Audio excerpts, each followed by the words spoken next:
Okay, I think we are live. Yes, yes. We are live. Let me see. Are we live? Are we live? Yes? Yes, we are actually live. Okay. Okay, cool. So welcome to episode 6 of Makgarebe Her Story. Today is slightly different. We did mention that we'll be switching things a bit today because we have a friend of Makgarebe. Her name is Nokuthula Chonco. I always ask you if I'm pronouncing your surname correctly because I don't want problems. It's okay. It is Chonco, the pronunciation. Some pronounce it in English and say Chonco, but it's Chonco. Chonco, I like that. So the reason why we decided to invite or profile a friend of Makgarebe is because, as you will know, the platform is all about, or rather it's rooted in promoting and enabling the power of collaborations and networking. So this is us just deciding that we want to walk our talk. We're not just going to talk about it. So we're bringing forward some incredible women who've been instrumental in shaping the women that we are becoming as the people behind Makgarebe Mahikeng. So how do you kill we actually broaden our perspective through formal studies, of course, but also through powerful circles of women whom we continue to learn from. And in a recent Makgarebe Her Story episode, the businesswoman that we featured and homegirl, Lesego Serolong, actually encouraged us to check in on our circle. So we did that. We actually checked our circle. And now we have the honor of introducing a friend of Makgarebe, Nokuthula. Welcome. Thank you. Thank you very much. I appreciate the invitation and just the privilege of being part of such a phenomenal circle of women. I love the makeup. I felt Thank intimidated. you. When I switched on my Zoom, I'm like, fate set me up. This is not what I signed up for. No. Thank you. Thank you. Thank you. Thank you. Thank you for the privilege. I really wanted to give it my all from every sphere of preparing for this opportunity. Yeah, thank you. Okay, cool. So I'm gonna read your bio before we get into the questions, right? So Nokuthula is a skills development specialist by profession and curator of information in the career and personal development space, with more than 10 years experience gained in the human capital environment, where she has predominantly worked in the learning and development space. She's currently employed at a leading national development finance institution, where her role focuses on skills development, governance, and youth development, which extends to the management of learnerships, graduate and apprenticeships programs. Nokuthula believes that her purpose of development has led to founding a dynamic development platform, Me Developing Me. Through the Me Developing Me brand, she shares career development information that is aimed at the young unemployed individual up to the seasoned professional who desires to take their career to the next level. With the handle Me Developing Me, you can engage and follow Nokuthula on Instagram, YouTube, and Facebook. So it says Me Developing Me, taking tomorrow today. We'll get into that and exactly what it means, because I love figuring out why we put these things together. I'm excited about having you here because you would know, as somebody who works for Harambee Youth Employment Accelerator, and we're always talking to young people about tapping into opportunities that can make them become more employable and that can get them into spaces that just moves their career forward. I feel like we also need to do the same as Makgarebe Mahikeng, to just open our sisters up to what we can learn from you. Either if, sometimes someone is watching and they maybe in deep rural KZN, but they actually have a dream to come to Joburg and take their career forward.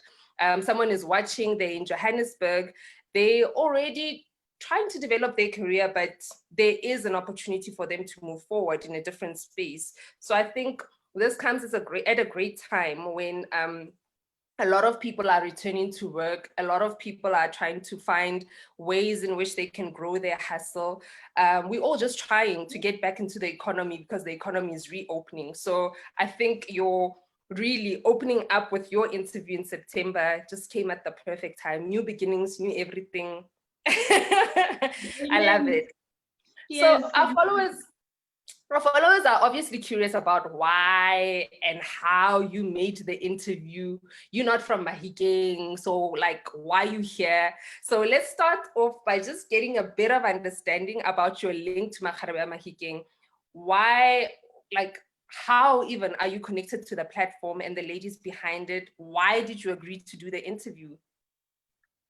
Wow, I don't even know where to start, but I'll try. So why I agreed to the interview, I think I have been a beneficiary of you, yourself, Amantle, as well as your sister Faith, where you really, I think when I started the Me Developing Me brand, before it was just a closet, a secret, and quite often I would do video clips and I would show it to your sister. But you know, it was something that I wanted to do, but I just was scared. And your sister gave me the push, Faith, and you, never having even met me face to face, you used your circles and your influence and allowed me to leverage on the equity of your brand and you opened doors for me to which ultimately forced me for Me Developing Me not to be a closet baby that I had conceived but just didn't have the courage to step out. So if anything, I think before you guys had even formed this, officially formed this circle, you had been living that, and I'm a beneficiary of that. So yes, so what you guys did was just give me a call that, hey, we have sown a seed. Can we come and take some fruit from that tree? And basically, yes, that is why I'm here, and I really have been a beneficiary of this platform before it was even formally instituted. Yeah. And I think you give us so much credit, but we've also been a beneficiary of Me Developing Me while it was a closet baby. We would just, I was one of those people who would call us like, Nokuthula, please pray for me. Well, apart from like career advice, sometimes when we struggle along the way and we just need a sister to call who's going to guide us, we were always so giving and so open about just sharing what you have and guiding us along the way. And for that, we're very grateful. I feel honored to interview you again. Like so much pressure. Yeah. So tell us a bit about yourself. Where were you born? Where did you grow up? Like, what are some of the memories that you have about your childhood? Because we just want to get to know Nokuthula before we even start asking about the tips that we need for our career. All right, so Nokuthula is a young lady. Okay, actually, I'm not young anymore, but is a lady. I just realized my age. I just crossed over. I grew up in KZN, in rural KZN, in a small farm community called Kwakingizgodo, and the place I'm from, it's named after a river. So the river is called Kwakingizgodo. And you will not be finding it on Google. The best you can do is find Ikobo. Where I come from, Ikobo, it has one main street. Like, you cannot get lost even if you attempted to. And I think fortunately I'd always somewhat had an interest in reading. I think that was the only form of escape I had. And there's been a number of people in my life, even when I went my schooling, I started it as Umshobashobi Primary, or then when I went to towards end of primary school in Standard 4, at the time it was called Standard 4, grade 6. Age reveal. This is low key an age reveal. Yes. Actually, when you say that, now I just remembered something. Even in terms of where I went to school, like when I did grade 1, it was called the first year where I went to, and only later I interpreted first year means first year. We wrote on what is called, I think it's a slate, where it wasn't even, you know, you'd write on it, and sometimes you'd use your saliva to wipe off. But long and short of it, I grew up in that environment, and actually, for all intents and purposes, I thought all was well. And yeah, and then in Standard 4, I got exposure to. I moved to live with an aunt, you know, Black parents, in Durban, still within KZN in Durban, but it was the city, and it is then where I obviously realized it is a very different life. And I think out of that, a number of things I went through being ufamgel, like even within the dating space. I remember there was one young man who was like, "Hey, ufam Julia," and I'm thinking, what do you mean ufam Julia? So that's what you were thinking. yes. So this is why I now overcompensate when there's an interview. I really show up. Yes. So you know what? And I've actually come to a place I proudly own, being Ufam Julia. But I think one of the reasons I own a lot of the things that I think as I grew up I rejected, or at least I felt judged about, they've actually informed partly what I do. And I see a lot of young people who were once me, where you have a dream, but that is actually that's all you have. You don't even know how it will come to life. And yeah, so that is just a quick run through of who I am. And what are some of, you mentioned the fact that you were raised by the auntie, and the fact that you were called Ufam Julia, like what are some of the key lessons that you took from auntie's influence in your life, and also just the idea of Fam Julia? You said you decided to own that. Like what are the beautiful things that you took from both auntie's influence and just being Fam Julia and trying to carry that forward? Okay, I only owned it like probably in the last decade, like after I turned 25 or something. Before then, I think I wanted to hide and blend in, but obviously certain mannerisms just come out and you can't hide. But some of the gems that I learned from both my aunt and even other women who came into my life, and maybe before I go to my aunt, there's a story I love to sometimes talk about. My older brother at the time, he had somebody special in his life, and I actually can't even, I think her name was Pindilare. They're not together anymore, but I remember we were at home in Ikopo, and she took, we went for a drive to town, and I remember she was driving a red Audi A4, and I remember her changing the gears. And you know, during that time, firstly, I was like, oh wow, this lady. And you know, she you know, there's certain things sometimes I have a great appreciation for, whether you call it a vision board or but she showed me a picture of what could be, and she obviously shared her story with me.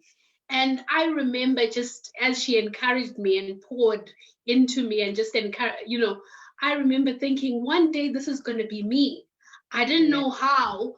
And actually a few months back, actually end of last year, I'd found myself having given a young lady a lift from church, you know, and I just, there was something about her that stuck out. And I guess it spoke to the Fam Julia part of me, in that obviously at church, I look like this and whatever. And there was just something about her that, you know, I was attracted to her. And I gave her a lift, and I wanted to just get to know her. And actually, as I was driving up Rivonia, I'm not driving a red Audi A4, but I realized I have been transported into that. It is now me being that, you know, and I'm able to pour into her life and just encourage her that your dreams are valid, because at times when you don't know how, but you just have this dream and there's this thing in you that is like, I think this is for me.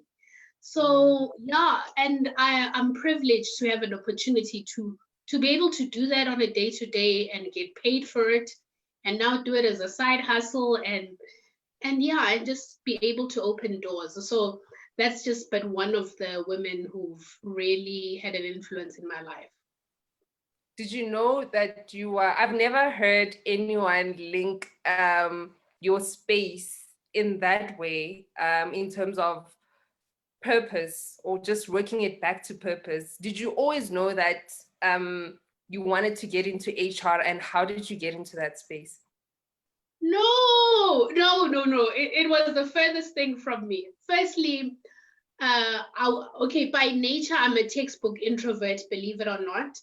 So I, at some point, but I always enjoyed somewhat when I engaged, another part of me comes out and I'm like, oh, who's that girl? So I at some point I thought I wanted to be a lawyer, but then I just realized I have the acumen for it, but I just don't have the heart.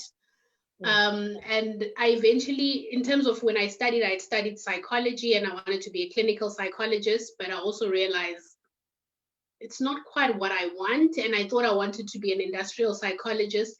And how I got into training or into HR and eventually learning and development, again, when you know that thing, I remember one of my earlier jobs, I worked at MTN call center. And during there was a lady who was training us. And I remember watching her. And again, I got that thing that was like, I think this is for me. And I didn't know what it is or how you even get into that space. But eventually, as I grew, fast forward 2.5 years into it, one of the things which we'll talk about was I then asked people, how do I become you? Because I don't know, when I saw you stand up and do that, I was like, I think this is for me and I one day want to do that. What are the steps it takes? And the long and short of it, 2.5 years later, I got my first exposure in running learnerships or supporting a company that ran learnerships for MTN. So I ended up working for the other side. And fast forward 12, 13 years later, the rest is history.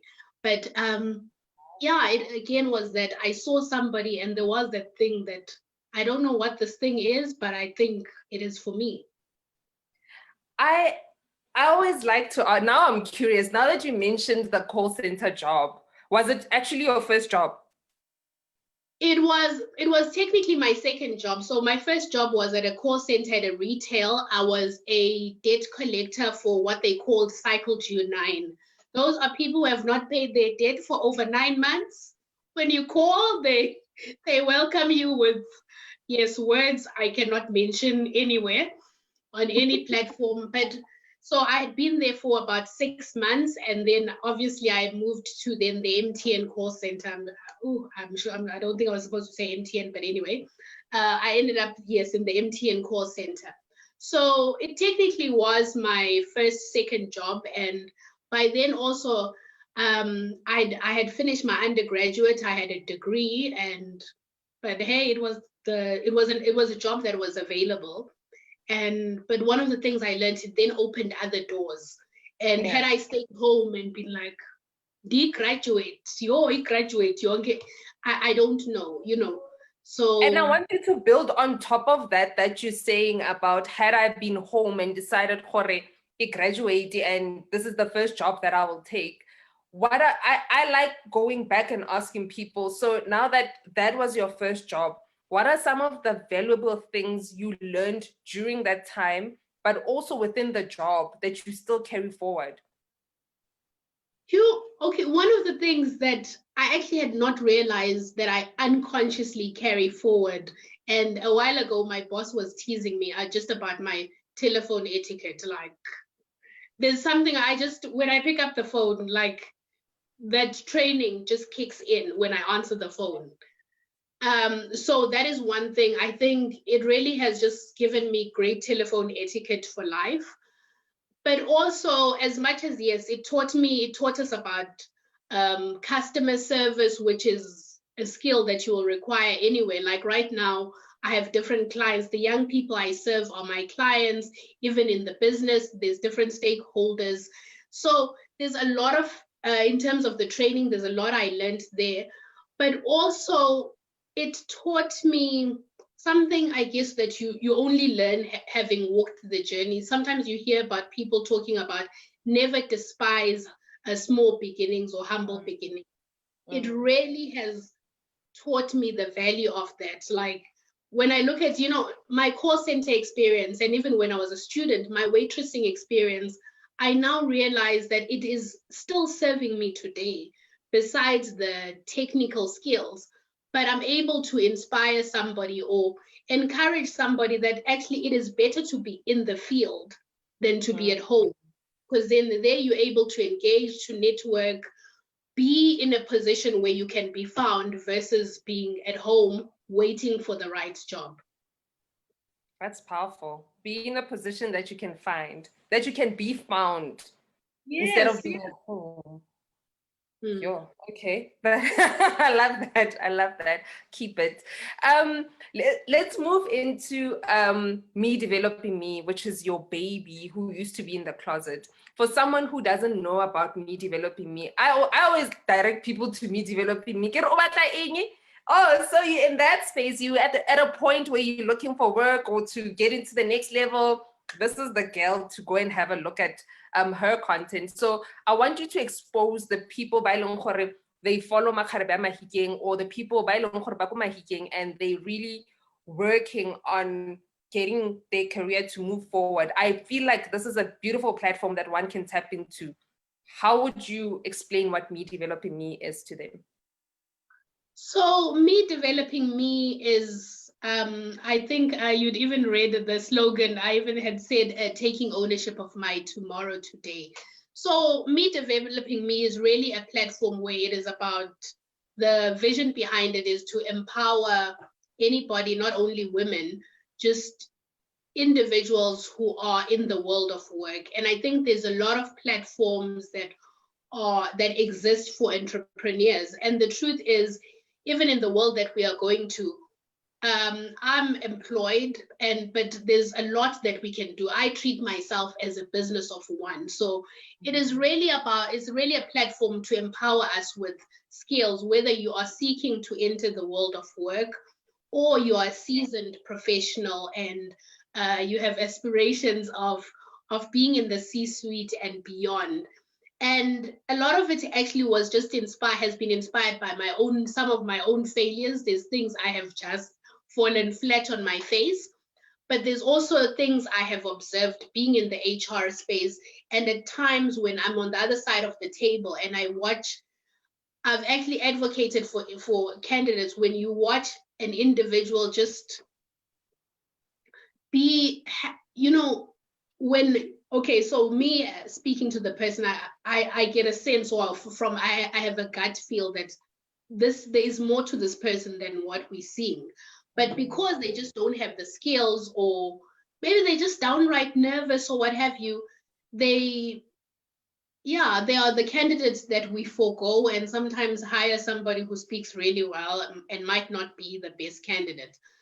And even sometimes you have individuals who are seasoned professionals, highly intelligent, highly skilled, but they just fall short, maybe on just executive presence, showing up and raising your hand and asking for opportunities that are high value assignment, or so Me Developing Me really is about talking all things career, and it obviously continues to grow. And I do hope that yes, even the audience would ask more questions, and we will address the areas of concern in the career development. Actually, now that you say that, I actually encourage everyone who's watching and has a question for Nokuthula to please pop it into the chat so that we can see the question and bring it forward. I'll just have a look as we're moving along with the conversation. So let's make it practical. Ne? Now I am in Mahikeng, or I am, what was your hometown again? Ikopo. Okay, let's stick to Ikopo because it's easier. So I'm in Ikopo, or I am actually in Mahikeng, and I have this, I just want to make life better. I want to move from where I am. Maybe I've just completed my matric, or I've completed it a while ago, but I don't have, well, now that I'm talking to you, I'm hesitant to say I don't have the resources, because you always actually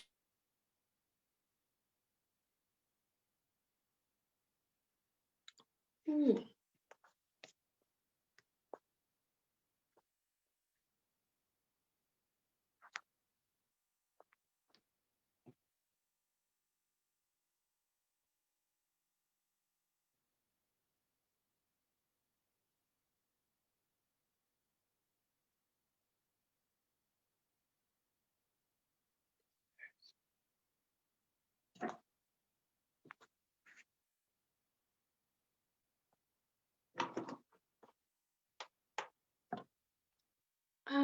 Can you hear me?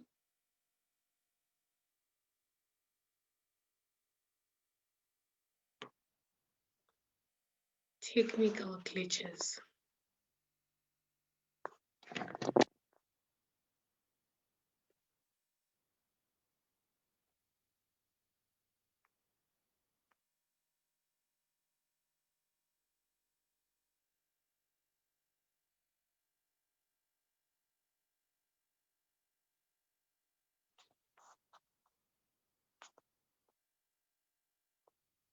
Hello, Amanda.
Unmute.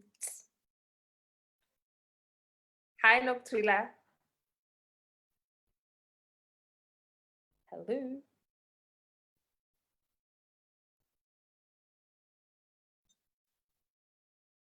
Hi, Nokuthula.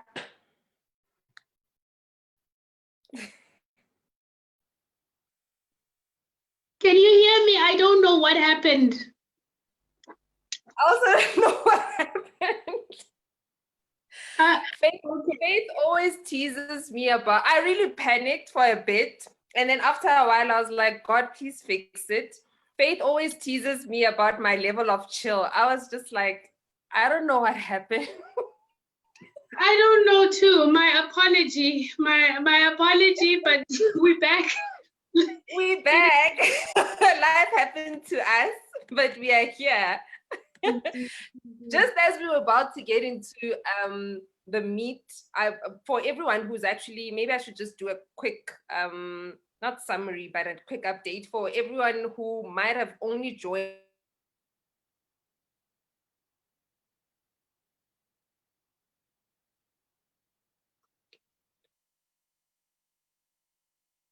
from Mahikeng, but she is, well, she feels like she's from Mahikeng. She's part of the sisterhood.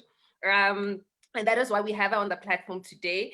And she was just getting into the meat. Like, I was about to ask you, so if I'm somebody who's now in Ikopo or in Mahikeng, but I have a dream of coming to Joburg, I'm just not sure how to fix stuff. I've got a matric. Maybe I didn't even study further or had the opportunity to further in my studies, but I just want to push forward. I'm just not sure what to do next. What advice or tips would you give to me as a start for me to move forward? Okay, one of the things I would say as a start is, first of all, congratulations in that you do know that you want more. So well done on that.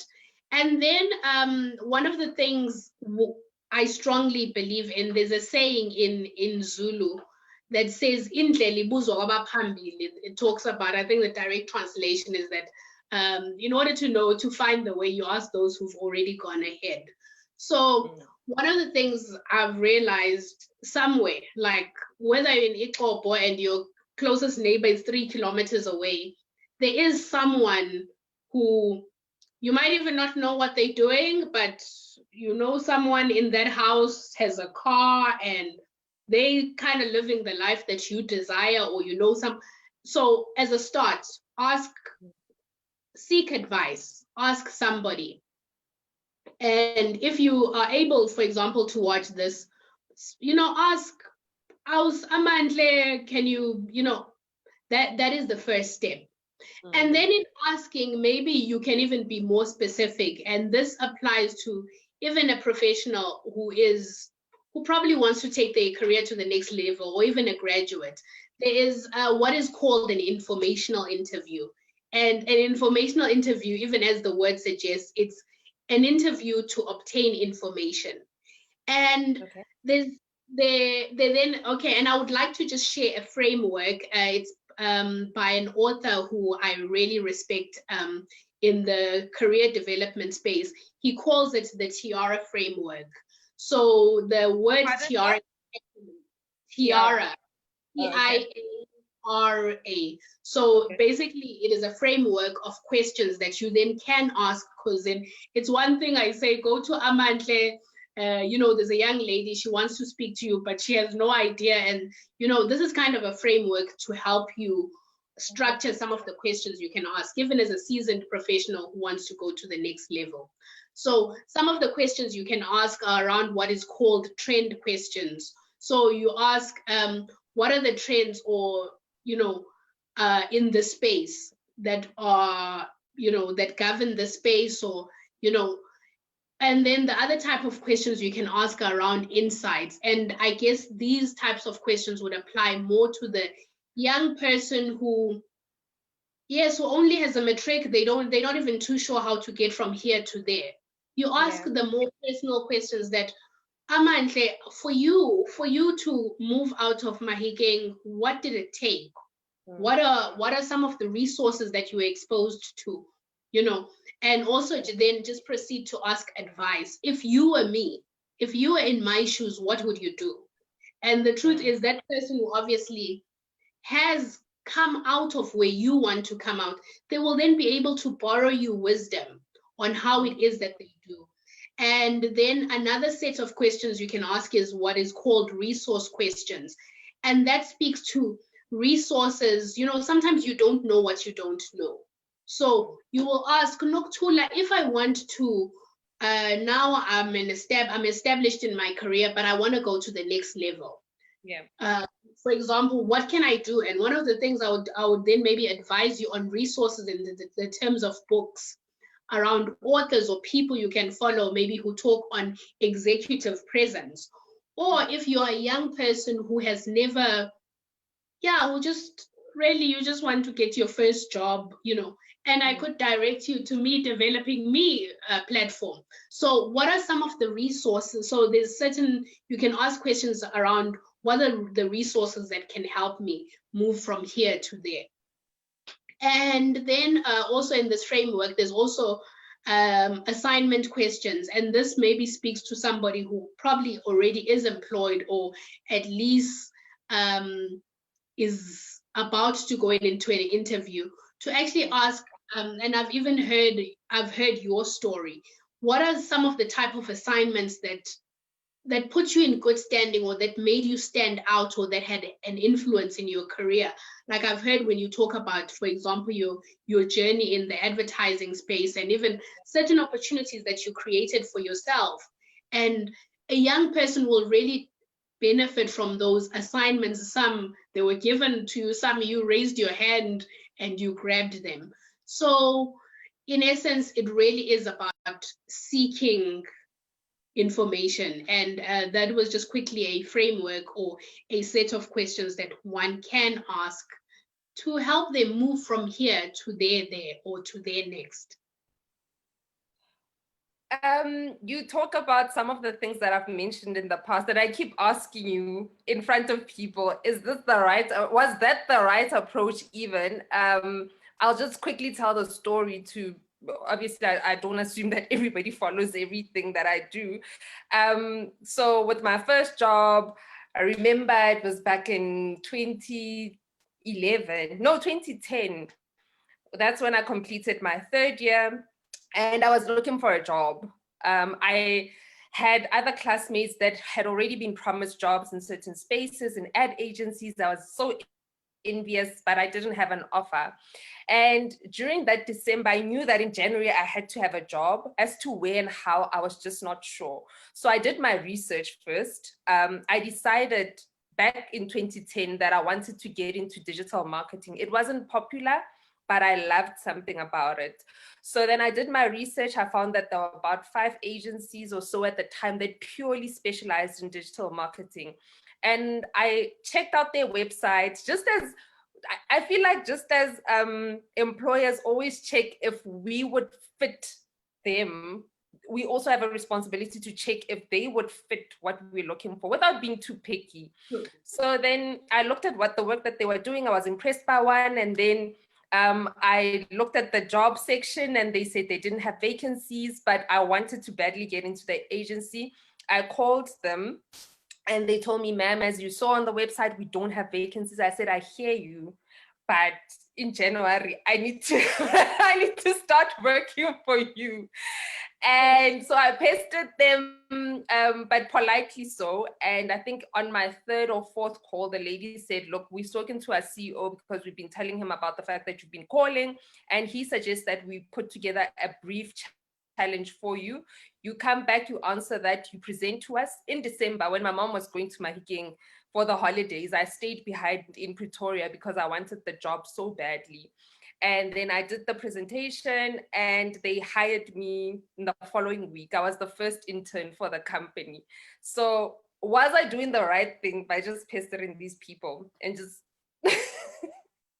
100%, that 150%. You did absolutely the right thing. And I think, you know, one of the things, and I think employers, there's certain qualities I think your employer then saw. You showed resilience, you showed tenacity, but you also said, you know what, I want you. And sometimes that is what it takes. So definitely, and I would say don't be afraid. Like the worst that can happen is that an employer will say no, or maybe they will say not yet. So that was absolutely brilliant. And yes, I would encourage everybody, even at this day and age, to definitely take that route. And then just before we wrap up, I want to find out from you. You always give advice as to how people should package themselves. And I've seen how branding has played a critical role in building the Me Developing brand, but also Nokuthula, the personal brand, right, behind Me Developing Me. What are some of the, I think, the tips that you would give in terms of, one, a person packaging themselves for the next job opportunity that they might be looking for? And two, I think maybe someone who's got a small side hustle, but wants people to take them more seriously, or to take the business more seriously. Awesome. Thank you. That is a brilliant question. And I think, yeah, it will probably always be a timeless question.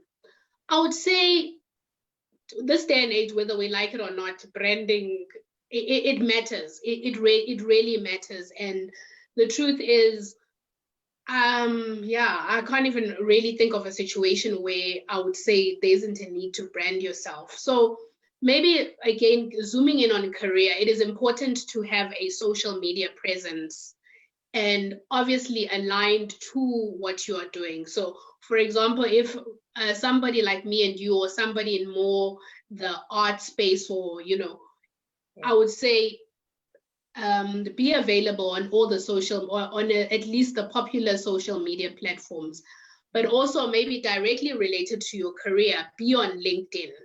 And around the personal branding, one of the things, as much as, yes, you have a life, and you may even consider having a Facebook, a personal one that's private, or even your Instagram that's private, but you also may want to consider building a brand around what you want to be known for. That when somebody types Nokuthula Chonco, they then see my YouTube videos, they see my LinkedIn profile, So what do you want to be known for? And start intentionally zooming in or zoning in on that, or those couple of things, maybe your top 3 things that you want to be known for.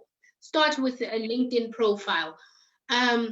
You know what? You don't even have to be a thought leader in that space. You can just take Amantle's thoughts, summarize it, and publish it. And maybe if that's too hard, there's free platforms, for example, something called Canva. Just take a clip from what Amantle said and republish it. That's it. On Instagram, on LinkedIn. Also, follow individuals who are already far ahead in terms of what you are doing, and comment. And even in there, you then start even building a network, because then people start noticing you. Like there's certain things I have literally just tested with LinkedIn, and I have been pleasantly surprised. Even some of the people who start contacting me and following me, I'm like, oh, okay. Hello, you here? I'm like, okay, this is working. This is working. But yes, I am very, there's a lot of things I can do. I'm passionate about development as a whole, but I had to zoom in. I am talking specifically career development, and I'm even looking at probably zooming in further and just focusing on youth only, and everything else being an end. So it is a no-brainer, and you are the personal branding person. But it always makes better sense to hear it from someone who's actually doing it. And then for someone who has a business, like a side hustle, and let's say you are, because this is what I usually see. I think now I must actually talk to Faith about having like a full-on masterclass on this, because I think a lot of people would benefit, and it would be great if we get comments on Facebook, or whether or not this would be a great idea. But for somebody, what I usually see with small businesses or side hustles is that we push product the whole time.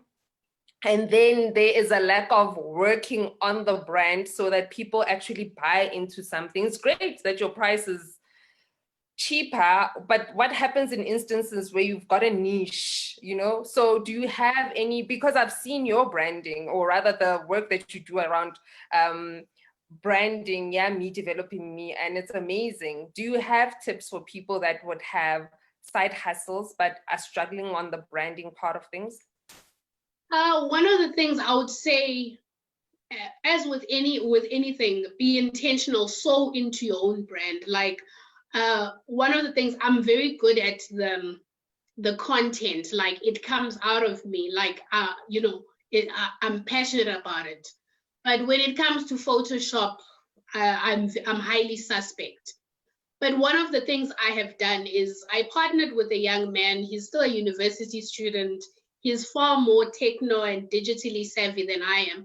And I have sewn into my own brand, and I have partnered with him to, sometimes I have a vision, but I don't know how to make it look that way. So I would say, you know what?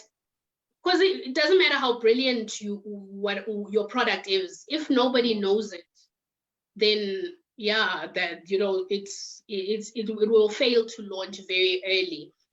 And also it even speaks to you. Like, I think whether we like it or not, there's an author, Simon Sinek. He has a number of books. One of the books he talks about starts with why.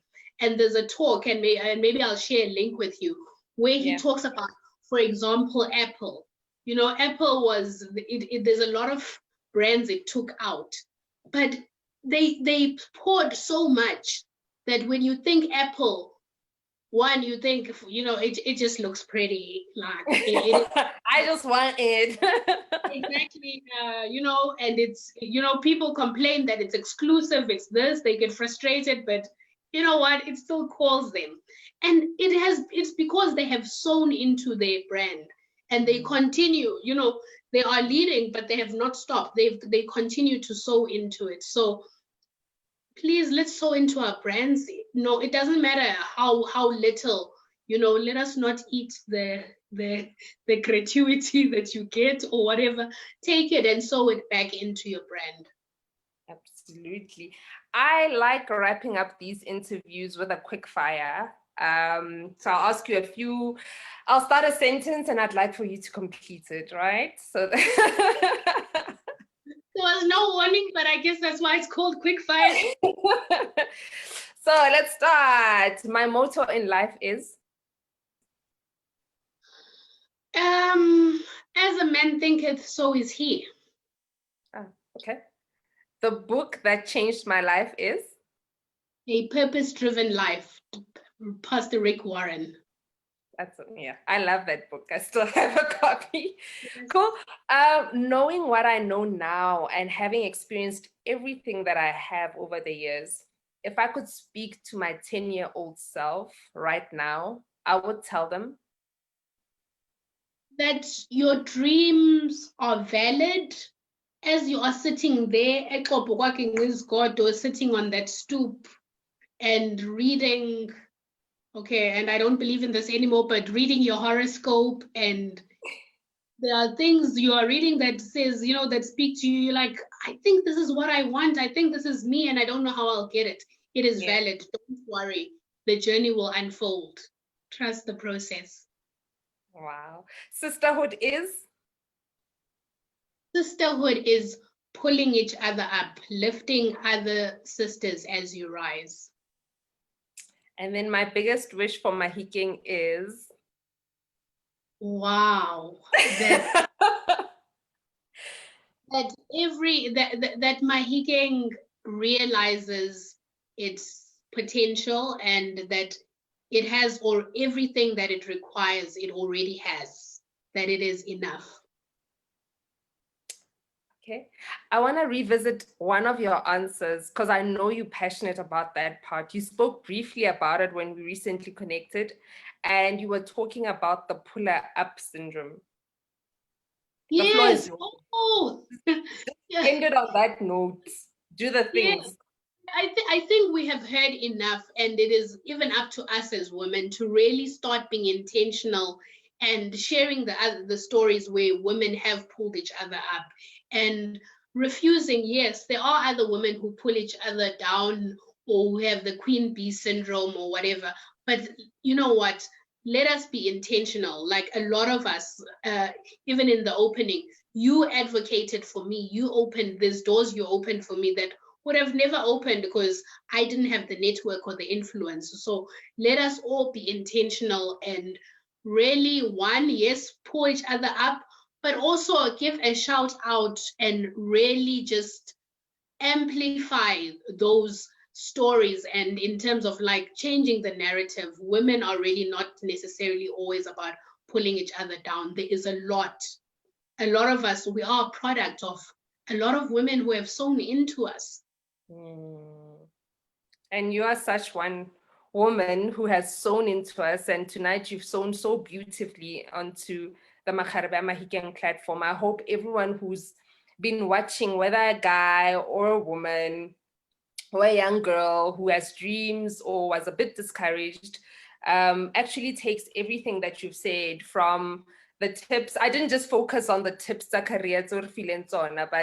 there was also more to your story about what you've just summed up now about the puller up syndrome, but also about the other women that we forget to. Actually, I should have gotten into this earlier. I just see I've run out of time, but I talk about the whole women that we sometimes forget, the soul plugs that we sometimes forget to talk about.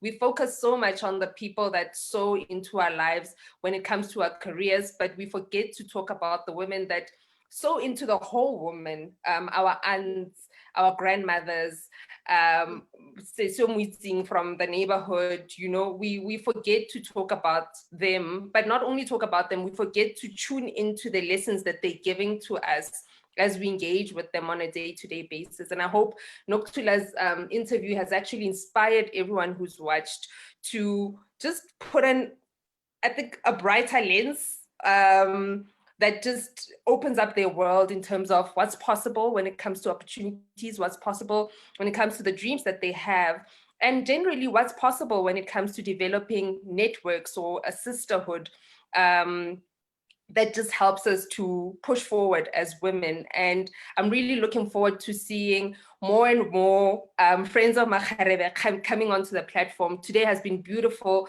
and what a great way to start with you. Thank you for opening up the month of September. Thank you for the pressure with the lighting, but I'm fine. I will deal. I will deal. I think you got a lamp in my house. I want like these nice ones. Yeah. No, I must see how we will make that happen. Yes. Yeah, but thank you so much. And lastly, how do people get a hold of you? I'm available on Instagram, Facebook, and YouTube, and it is Me Developing Me, or Nokuthula Chonco. Yes, that's it. And it's the same handle. All right. Thank you so much, sis. Enjoy the rest of your evening. And to everyone who tuned in, catch us again next week. I don't know if it will be Dr. Faith. I like the fact that she's been borrowing she gave me her title for 2 weeks now. Yes. Yes. Yes. Thank you, doctor. Yeah. All right. Join us again next week for another incredible interview with a WCW or a friend of Makgarebe. It could be anyone. We look forward to seeing you all next week.